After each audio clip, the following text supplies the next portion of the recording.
In today's video, I'm going to convince you why you should run your business like a project manager.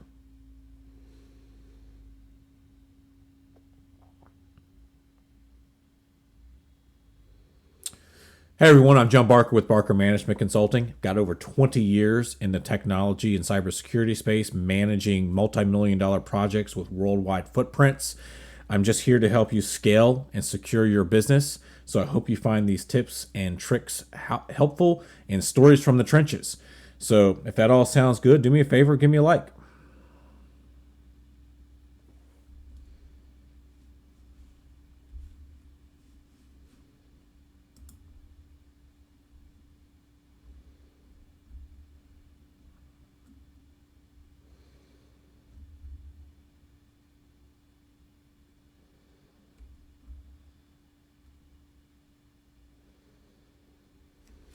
So when you think of a project, you typically think of something that's got a very definitive beginning and a very definitive end. And it's typically utilized in a way of I'm going to go deliver something to a client. I'm going to start the engagement. Here's what we're going to do. Boom, we're done. Or if you're working on an internal project within your own company. An example would be like replacing your accounting system. I've done tons of those over my career of assisting those from the technology side of it, where you got to map it all out, how it's going to affect. You're done, you move on to the next thing. But I absolutely believe, after having consulted in well over 100 different types of businesses in different industries, that the practical applications that I learned as a certified project manager apply to running a business. So I just want to go over a few of those right here to start thinking about you as the business owner or the leader of a team, to start thinking about this, because it will help ensure delivery and keep your business on the track that you want it to go through, so you can iterate as you evolve over the years. So number one, the project charter. The project charter is typically stated, exactly what are you going to do. Translate that into business terms. What is your business's mission? I would sit there and say that a lot of what I'm going to talk about, even this here, really starts taking shape around $1 million in revenue. You've already started. You've went through that scratching and clawing sensation of, refining how you deliver to your clients, understanding who your clients are. You're starting to flesh out your team. So what you thought you may have done day one, it was you in your basement, is much different when you've got 10 people, 20 people, 100 people working for you. That's become a little bit more solidified. And so using these and understanding your mission, it may have evolved over that time. And that's why I think these project management principles will help you do that. So again, project charter, what exactly are you supposed to be doing? And then translating that to know your business. What is your business's mission? Number two, identify the stakeholders within the company. So if you're looking at a project, you got to figure out who all's involved, what resources are necessary, either from different teams. Do you have other vendors that are involved? Do you need something from a supply chain, tools, equipment, things of that nature, and start identifying that. In the business, when you're looking at your internal businesses and trying to streamline your operations, what's everybody's roles and responsibilities as you started to grow up, as it were, and start clearly defining those. And one of the things that I would highly suggest, and I've seen this done, it causes problems with other industry in other businesses that I've consulted with, is they assign roles and responsibilities based on the person, not on the position. So you've got these very cobbled together position descriptions that you would think, hey, this should be an HR task, but somebody over in accounting's doing it, or somebody in marketing's doing something that why isn't that happening in technology? And I've seen those kind of hybrid things. So start really defining the responsibilities and identifying the stakeholders and their place within how your business runs. Number three. So what's the scope? What's the scope of your business? What do we do, and who do we do it for? Again, I alluded to that with the project charter. As far as what your business's missions, you really got to figure out who it is that you're serving, who it is you're trying to help, and that goes into your business. And really start identifying that target market and go, this is explicitly what we offer. This is the different ways that we offer it, and this is who we're offering it to. Keep that scope confined. One of the things that I see that's not been a turning point for other places, and I've been guilty of that and trying not to be guilty of it this time, is as you're scratching and clawing your way up and you're getting success, clients like what you're doing, you start getting clients all over the map. You start treating them differently, and what you're doing doesn't become repeatable. Then you kind of get to this breaking point where, because your service starts becoming, I don't want to call it unreliable, but the delivery may be inconsistent because you've got all these different things. So you get to this part where when you need to redefine your scope and go, hey, we've kind of taken our step up to the next level, and we should not be serving these types of clients in the past. Maybe they're too small. Maybe it's not enough revenue. Your company has grown, so your overhead is more, so you have to charge more, which means you may not be able to serve some of the clients that you'd serve that got you to where you are. So you've got to really look at that and define the scope of what you're doing and who you are doing it for. You'll have more success, because if you try to serve everybody, you're not going to be able to serve anybody in the end.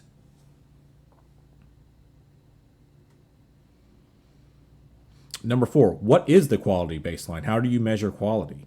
And that's something that's looked into, in a project to ensure as you're going through there that this is meeting the customer's needs. But when you're looking internally, you should be looking at, how do we deliver results? What is the baseline for us to sit there and measure ourselves against? Can we decrease the speed of delivery? Can we decrease the dollar of delivery? Can we actually increase the value? Can we start adding things to our stack without breaking the process, without breaking the satisfaction of the client and making it too complicated? So it's one of those things. Are, again, all these things tie in together after you figure out who you do, what you do it for. How do you keep consistent? And that is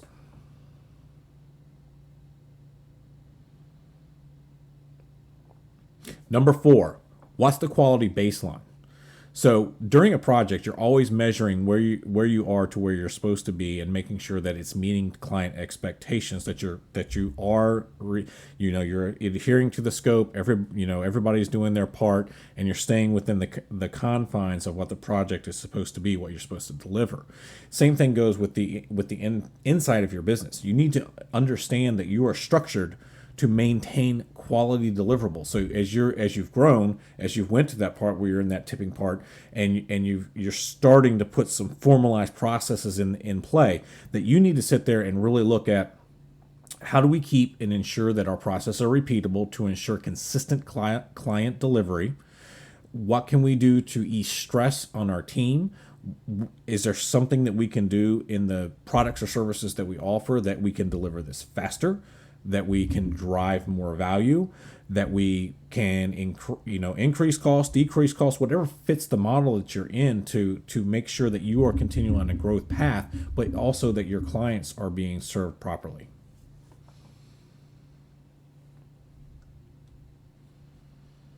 And if all this sounds good so far, do me a favor. I wish they had a double thumbs up. Give me a double thumbs up.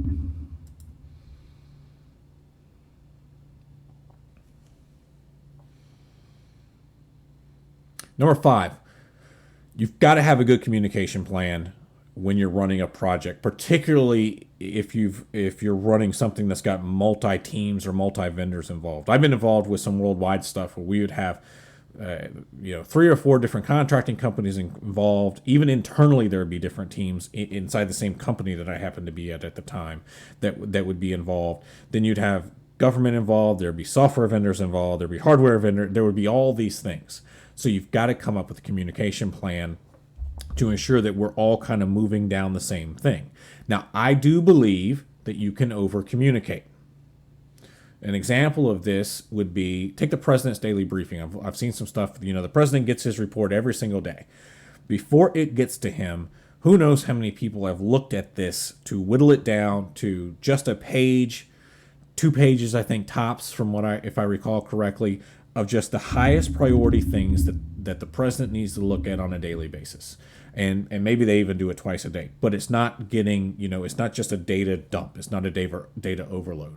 You've got to do that within your company as well. You've got to figure out a good communication stream, upstream and downstream, top to bottom, up bottom to top, that gets filtered to that the most important things are what's communicated. And at some point, I'll do another video on how I used to run my meetings, and I'll call it like the perfect meeting, to ensure that you don't get in these time sprawl things where these meetings go on for hours.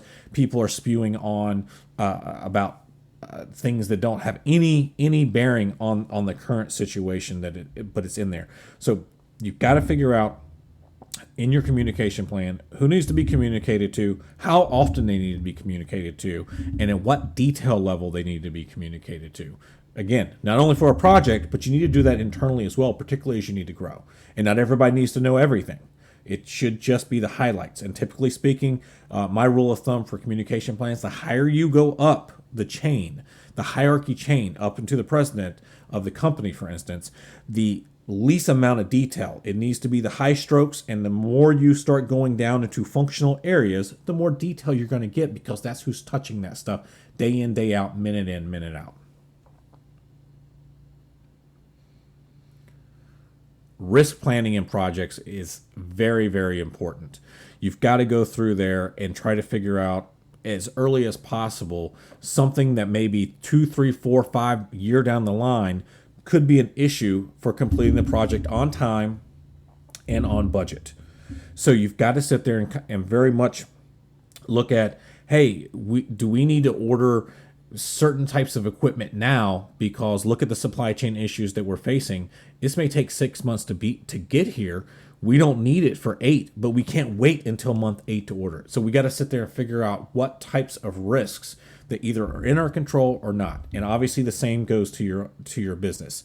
This is the part where you can talk about cybersecurity with information and protecting the data.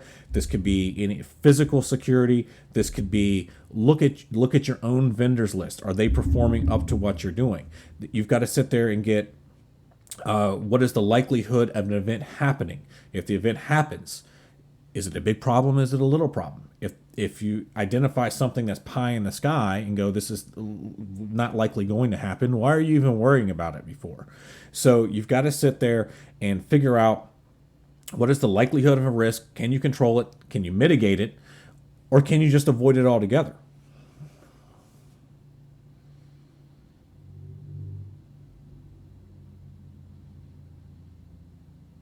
Number 7, performance monitoring. Again, goes back to getting continual feedback that you are on the path. The one thing that I absolutely despised was working with a client that would not be engaged in the process. Say, here, you do this, I'll see it again in 3 months. You come back in 3 months. This isn't what we said. This isn't what we talked about. That's crazy. There has to be continual performance monitoring to make sure that what is being delivered is, again, on path. So in the business sense, you're going to sit there, you're going to get feedback from your clients. As you're growing, it gets, again, and as you start building in repeatable processes, you got to get feedback from clients. Are things on track? What would you like to see? From your employees, hey, we're growing. We're starting to see some stresses in this area. There's these bottlenecks that we need to figure out to make our quality of life better. We could do this better for a client. We could take something from 10 steps down to 8 steps, for instance, and free up some time to focus on something else, or just sit back and take a break for a minute. What are your financial numbers? Are things growing? Are they shrinking? What are some important key performance indicating tracking that you can start doing within your company now to have some baselines and then to start performing yourself against? One of the biggest things that I've come across from the ones that kind of make the turn but don't make the turn, and the others that don't make the scale from like that mom and pop to larger entity, is the ones that start making that turn begin tracking. They begin tracking some numbers in each department. Obviously, most everybody tracks some sort of top level financial, your top line revenue number. But within each department, what is something that's measurable? And if you're not at that stage where you're tracking anything yet, I highly encourage you, do not make this complicated. Go, if you're let's say you're a company of 25 people and you've got maybe a person that's doing accounting, a person that's doing marketing, a person that's doing HR. You've got your execution team. You know, have everybody at each department pick 3 to 5 things. Hey, every week, every month, we're going to track this performance indicator so we can measure ourselves to make sure that we're getting better. One of the worst examples I ever saw was consulting with a local county, and they were one of their key metrics was help desk tickets. So, not a bad stat. How many support requests are we getting in? The problem was what they did with the data after the fact. They thought the more help desk tickets they got, the better they were. And to me, and this isn't, it wasn't because of growth. It was because they had really old junk that they didn't want to replace. They didn't have the budget to replace, and they were unmotivated to replace. But so you got to make sure you're interpreting right. So in performance monitoring, as you're starting to make that turn from mom and pop to something that can scale, start building out your frameworks, start building out your systems. The first ones are not going to be right. They should be revisited. That's all in that performance monitoring stage. Just get them documented, then continue to revise. All this stuff should be living documents, and you can measure your performance against yourself.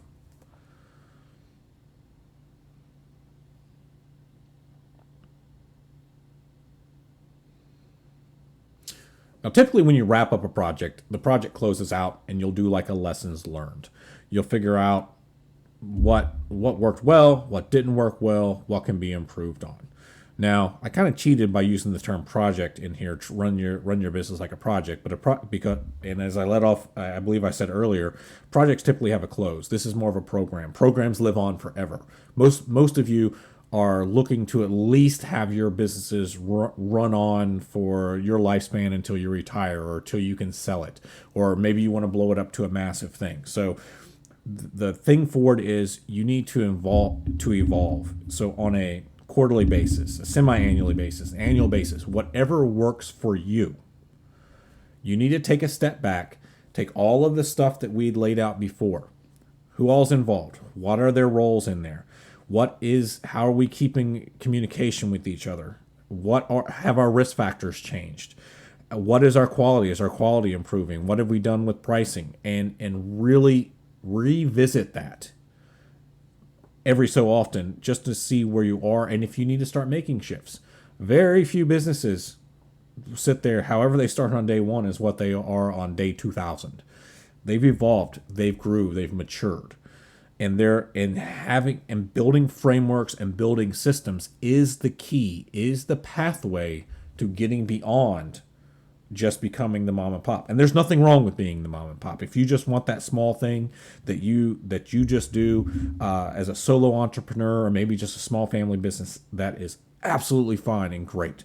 So be conscious that if you want to take it beyond that, you have to take it beyond yourselves as the business owner, yourselves as a leader of a department, and put it in a place that it can scale and kind of start becoming self-automating, self-fulfilling, but constantly refining the process.